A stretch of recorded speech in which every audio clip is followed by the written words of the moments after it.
Salut et bienvenue sur cette vidéo. Comme j'ai l'habitude de le dire, elle ne sera pas montée. Le titre de ma chronique du jour est « Non, nous ne sommes pas pareils ». Je reprends « Non, nous ne sommes pas pareils ». Que les églises évangéliques parcourent les fonds ne devrait pas être un problème.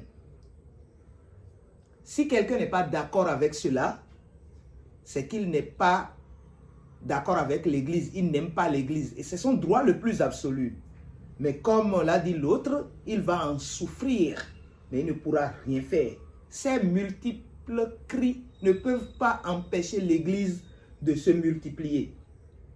Cela dit, chaque jour, nous, en tant qu'évangélistes missionnaires, pasteurs, responsables d'église, allons continuer à faire le cheminement évangélisation, discipulat, envoi de missionnaires.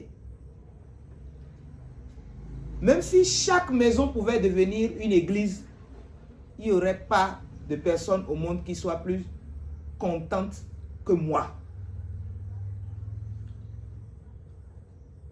Vous savez, personne n'a empêché les lieux de culte des autres systèmes de foi d'être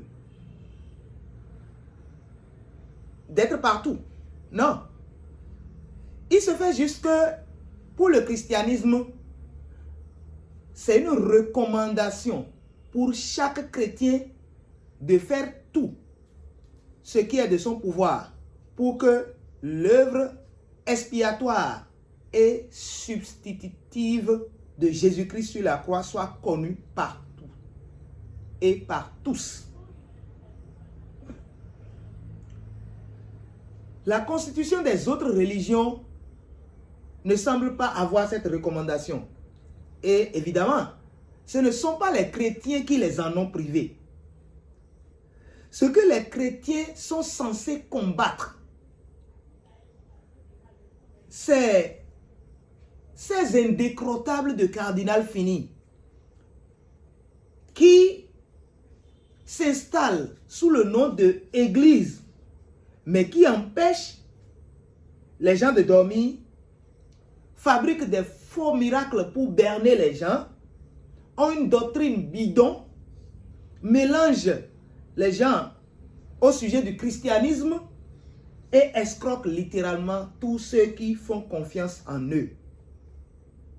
Il faut les dénoncer nommément, comme les apôtres l'ont fait. Il faut exposer leurs fausses doctrines, leurs fausses pratiques, leurs faux miracles, tout en avançant dans le processus évangélisation, discipulat et envoi de missionnaires. C'est cela ce qui doit être le combat de chaque chrétien.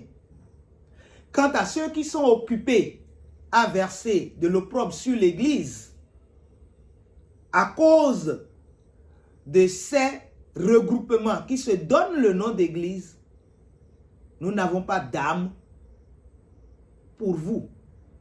Nous n'avons pas d'âme contre vous non plus. Nous allons continuer à prier pour ces gens-là en tant que chrétiens parce que il y a quelques mois, quelques jours, quelques années, nous étions aussi de leur rang. Donc on ne devrait pas s'étonner qu'ils soient contre nous aujourd'hui. Nous avons été contre le christianisme par le passé. De toute évidence, la joie de l'Éternel est notre force. Merci pour l'attention. Je suis Weterousse.Franck-Roussa, votre serviteur. À plus.